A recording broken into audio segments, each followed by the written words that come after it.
Hello students, now we start our topic temperature. The temperature you feel every day is the temperature of the atmosphere. जो temperature आप daily feel करते हैं वो हमारा temperature of atmosphere होता है. The degree of hotness and coldness of the air is known as temperature. जो hotness और कोल्डनेस की डिग्री होती है उस एयर की, उसको हम टेम्परेचर के नाम से जानते हैं. The temperature of the atmosphere changes not only between day and night but also from season to season. जो टेम्परेचर ऑफ एटमॉस्फेयर होता है वो ना केवल दिन और रात के बीच में चेंज होता है बल्कि ये सीजन टू सीजन भी चेंज होता है. Summers are hotter than winters. Summers जो होते हैं वो ज़्यादा होटर होते हैं, ज़्यादा गर्म होते हैं किसके कंपैरिजन में, विंटर के कंपैरिजन में. An important factor that influence, यहाँ पर एक इम्पोर्टेंट फैक्टर होता है जो कि इन्फ्लुएंस करता है द डिस्ट्रीब्यूशन ऑफ टेम्परेचर. वो क्या होता है, insolation. Insolation is the incoming solar energy intercepted by the earth. Insolation जो होता है वो सन से आने वाली एनर्जी होता है जो अर्थ के द्वारा रोक ली जाती है. The amount of insolation decrease from the equator toward the poles. जो amount of insolation होता है उसको हम किस रूप में देखते हैं कि इक्वेटर से जब हम पोल्स की तरफ जाते हैं तो वो डिक्रीज होती जाती है लाइनें. उसी तरह देयरफॉर उसी तरह जो इंसोलेशन होता है ये भी सेम वैसे ही होता है. तो यहाँ पर कुछ इंस्ट्रूमेंट्स होते हैं वेदर के, उनको देख लेते हैं. फर्स्ट होता है थर्मोमीटर. थर्मोमीटर से क्या मेजर किया जाता है, टेम्परेचर. सेकंड होता है रेन गॉज. रेन गॉज से हम क्या मेजर करते हैं, amount of rainfall. Third is होता है बैरोमीटर. बैरोमीटर से हम क्या मेजर करते हैं, एटमॉस्फेरिक प्रेशर.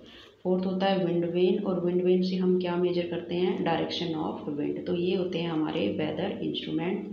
स्टूडेंट्स आप इन इंस्ट्रूमेंट्स को जरूर लर्न करना. Temperature decrease in the same manner. तो सेम मैनर में टेम्परेचर भी डिक्रीज होता है. जैसे नॉर्थ पोल, जैसे हम इक्वेटर से नॉर्थ पोल की तरफ जाते हैं तो वो लाइनें डिक्रीज होती जाती है. ऐसे ही आपका टेम्परेचर होता है जो डिक्रीज होता है. Now do you understand why poles are covered with snow.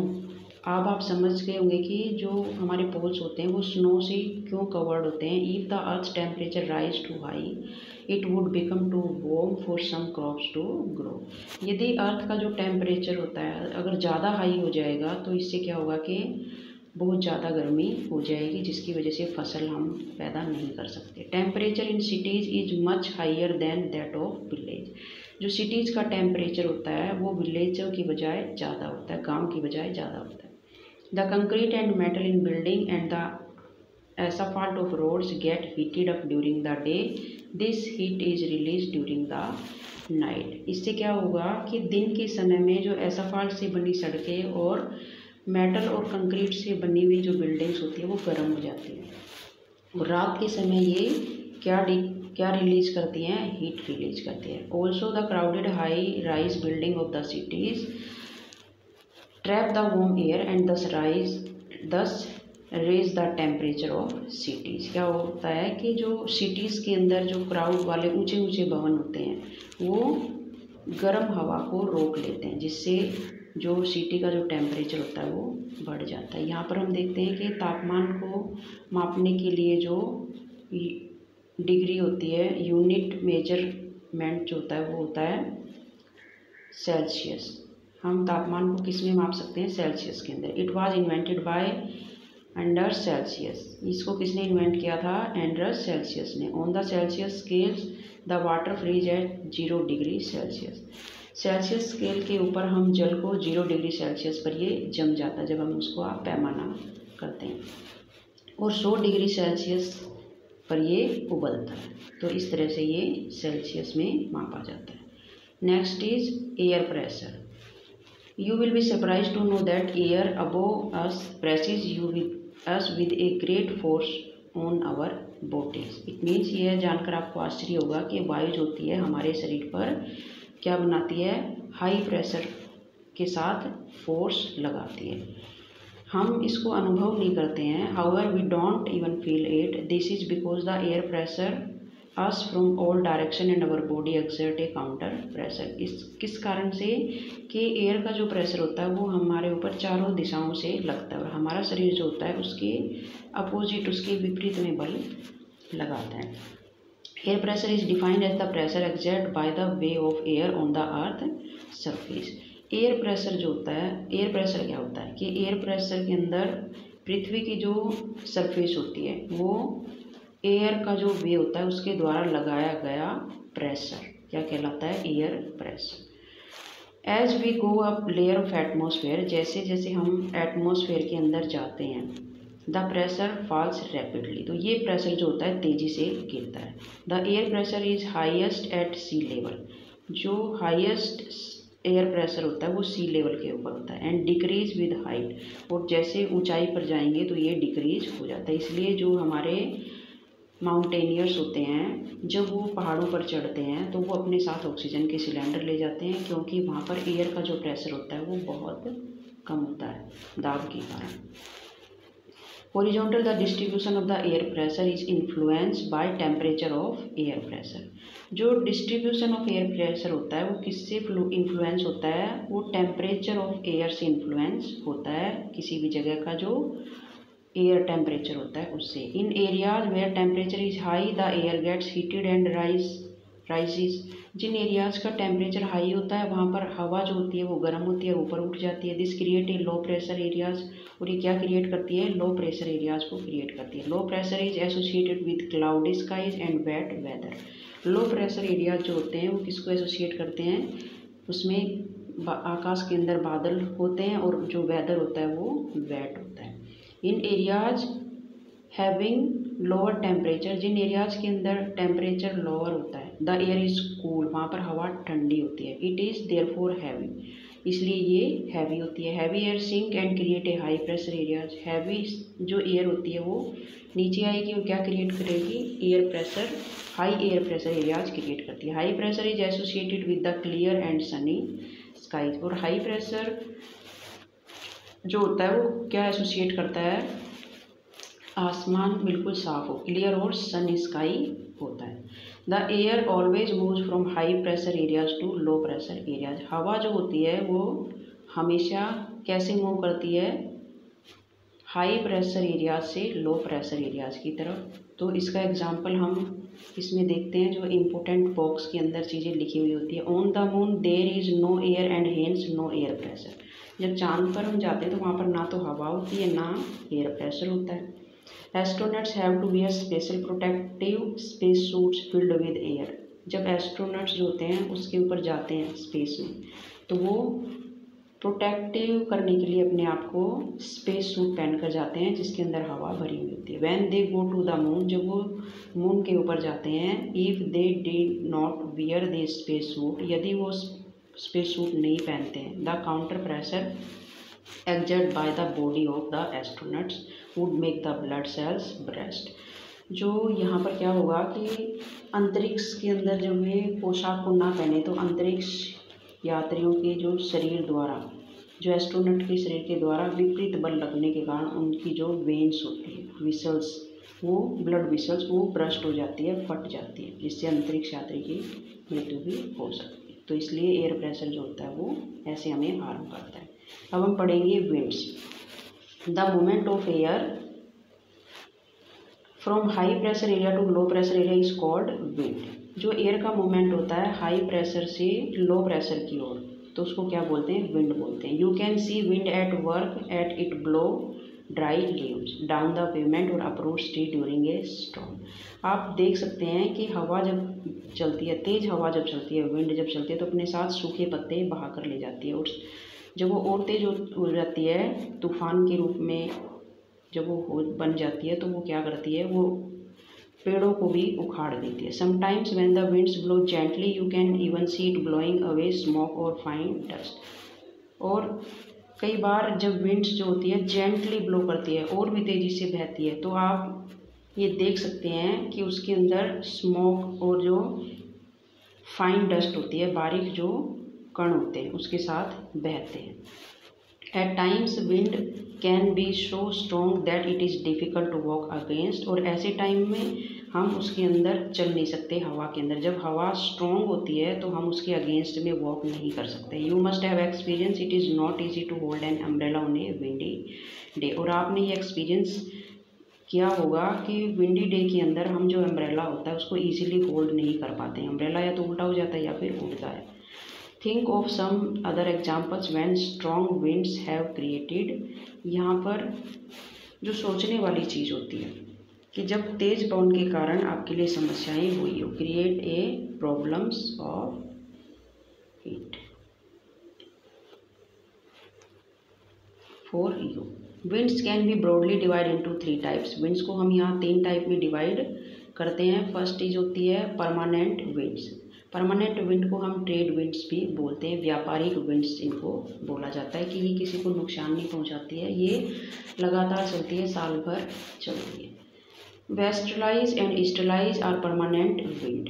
Waste में और ईस्टर्न के अंदर जो विंड्स चलती हैं वो आपकी परमानेंट विंड्स होती है।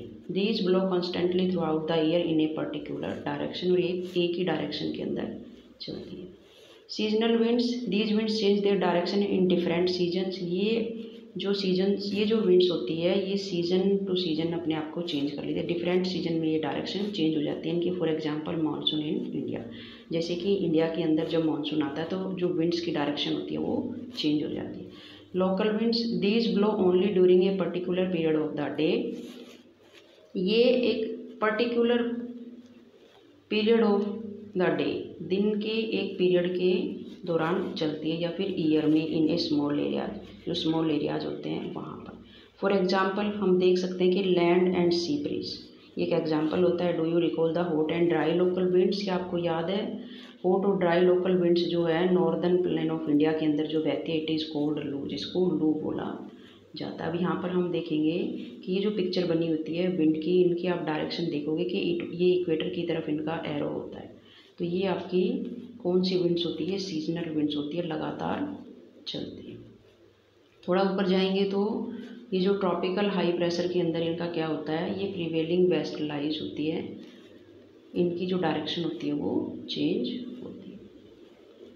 यहाँ पर अब हम एग्जाम्पल पढ़ते हैं साइक्लोन का, कि साइक्लोन जो होता है वो क्या होता है। Orissa located on the eastern sea coast of India in form a cyclone that originate in the Bay of Bengal. Orissa जो एक सी कोस्ट एरिया होता है, हमारे जो ईस्टर्न सी कोस्ट एरियाज होते हैं वेस्टर्न वाले, वहाँ पर साइक्लोन के जो खतरे होते हैं वो ज़्यादा होते हैं।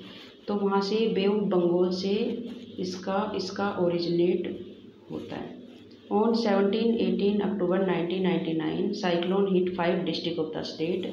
Another super cyclone awkward on 29 अक्टूबर 1999। जो दूसरा साइक्लोन यहाँ पर आया था वो 1999 को आया था। That devastated large portion of the state. इसने स्टेट का एक बहुत बड़ा भाग तहस नहस कर दिया था। The damage cause were mainly due to 3 factors. यहाँ पर जो डैमेज हुआ था वो 3 कारणों से हुआ था। फर्स्ट होता है विंड वेलोसिटी, तेज हवा जो थी, हवा ने उग्र रूप ले लिया कि तेज से भी तेज हो गई। रेन एंड टाइडी सर्ज, और जो रेन होती है और टाइडी सर्ज होती है उसके कारण भी साइक्लोन आते हैं। The winds of up 26 kilometre per hour lasted for over 36 hours. जो हवाएं जो चली थी वो 260 किलोमीटर पर आवर्स की रफ्तार से लगातार 36 आवर तक चली थी।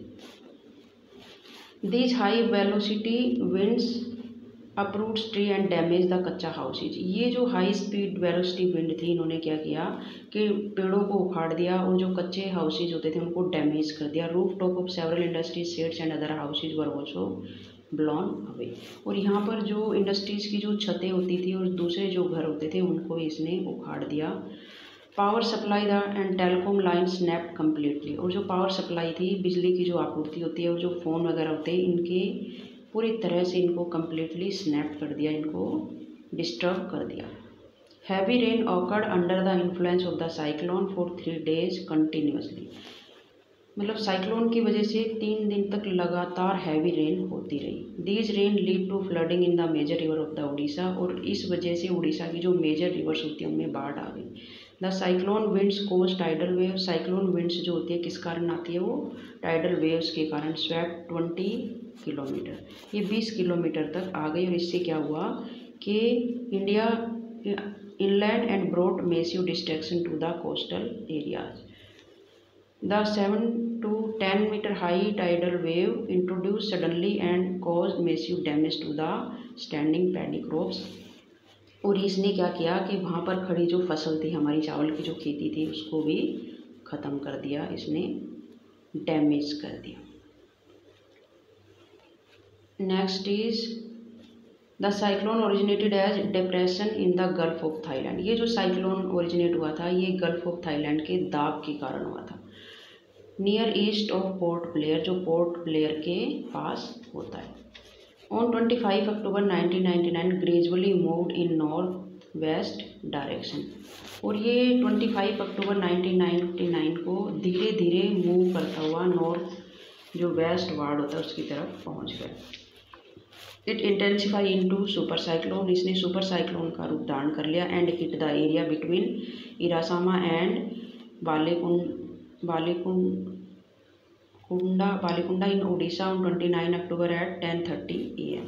और ये इसने साइक्लोन का रूप धारण कर लिया और 29 अक्टूबर को 10:30 पर उड़ीसा के इरासामा और बालीकुंडा के बीच के जो क्षेत्र होते एरियाज होते हैं उनको प्रभावित किया, उनमें इसने तबाही मचाई।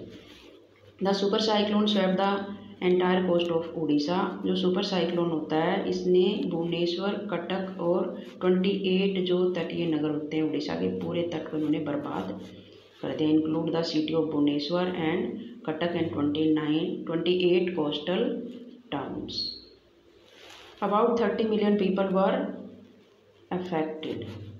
और ऐसे में क्या होता है कि लोग जो होते हैं वो सबसे पहले अफेक्ट होते हैं। Large number of live stock were killed, बहुत सारे पशु मारे गए थे। Standing crops of paddy vegetables and fruits were heavily damage, जो फसल थी हमारी चावल की, वेजिटेबल्स, फ्रूट्स की, वो पूरी तरह से डैमेज हो गई थी। Due to salination caused by tidal surge, जो यहाँ पर जो टाइडल्स उठी थी उनके कारण जो एरिया था वहाँ पर खारे पानी आ गया था, खारापन आ गया था अर्थ के ऊपर।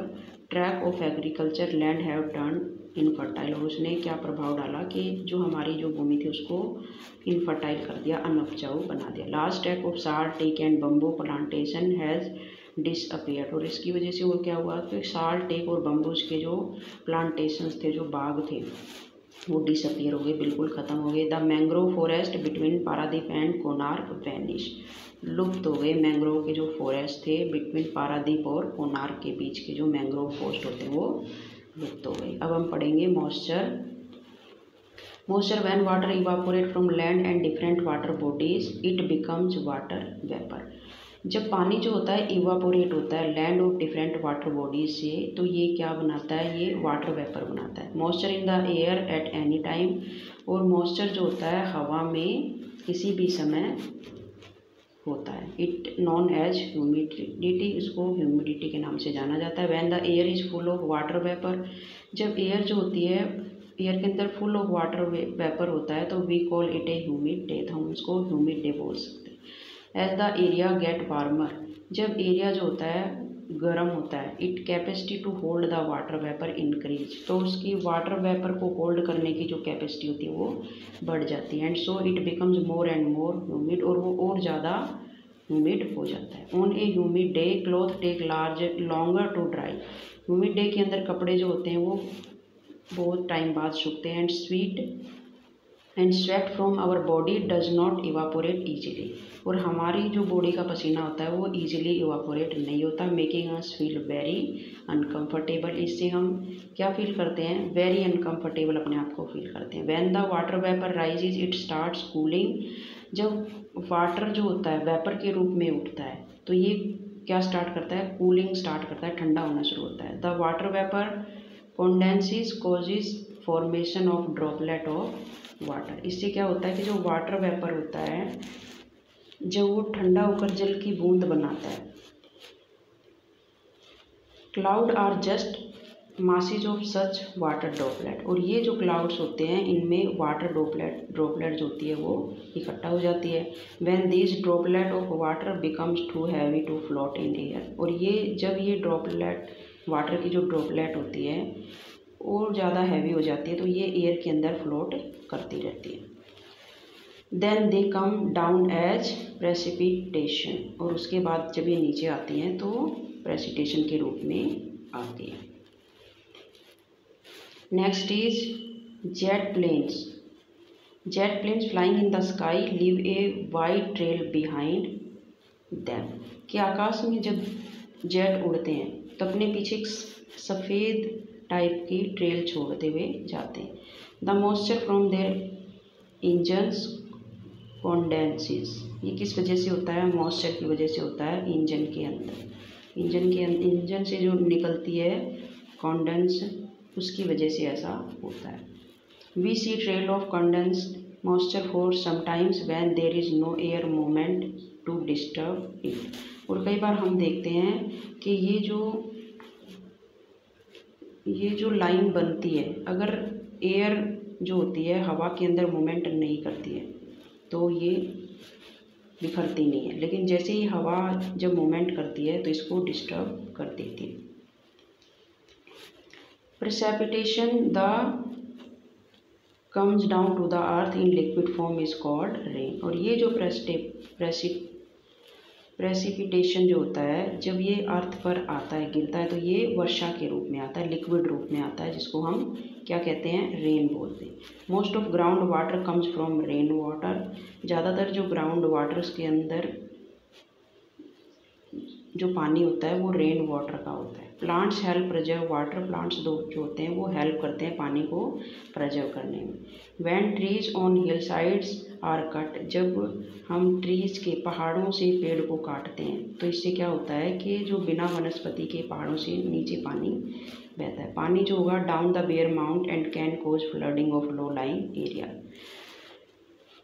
पानी सीधा नीचे आएगा बिना किसी रुकावट के, और जो नीचे के जो एरियाज होते हैं उनमें बाढ़ का कारण बनते हैं। On the basic of mechanism there are 3 types of rainfall, यहाँ पर हम 3 टाइप की जो रेनफॉल होती है वो देख सकते हैं। कन्वेंशनल रेनफॉल, द ओरोग्राफिक, इसको हम ओरोग्राफिक भी बोलते हैं। First is conventional rainfall, second is orographic rainfall जिसको हम रिलीफ रेनफॉल भी बोलते हैं, and third is cyclonic rainfall. आप इनकी पिक्चर्स देख सकते हो। ये होती है आपकी कन्वेक्शनल रेनफॉल, ये होती है आपकी रिलीफ या ओरोग्राफिक रेनफॉल, और थर्ड इज साइक्लोनिक रेनफॉल। ये देखिए साइक्लोनिक रेनफॉल के अंदर क्या होता है कि कोल्ड जो एयर होती है वो नीचे आती है और वार्म जो एयर होती है वो ऊपर जाती है। तो इस तरह से ये हमारे टाइप्स ऑफ रेन होती है। Rainfall is very important for the survival of plants and animals. Rainfall जो होती है वो बहुत ज़्यादा इंपॉर्टेंट होती है प्लांट्स और एनिमल्स के लिए। It brings fresh water to the earth surface, ये अर्थ सरफेस पर क्या लाती है? फ्रेश वाटर लाती है। If rainfall is less water scarcity and drought occur, यदि वर्षा कम होती है तो जल की कमी हो जाती है और सूखा हो जाता है। On the other hand if it is more floods take place, दूसरी तरफ यदि हम देखते हैं कि बारिश ज़्यादा होती है तो ये बाढ़ का कारण बन जाती है। तो इस तरह से हमारा चैप्टर जो ख़त्म हो जाता है। यहाँ पर एक छोटा सा पॉइंट होता है, देख लेते हैं। Other forms of precipitation are snow, sleet, hail. यहाँ पर जो दूसरे रूप है प्रेसिपिटेशन का वो होता है यहाँ पर स्नो, स्लीट और हेल। तो चैप्टर हमारा ख़त्म हो गया। आई होप आपको ये समझ आ गया होगा।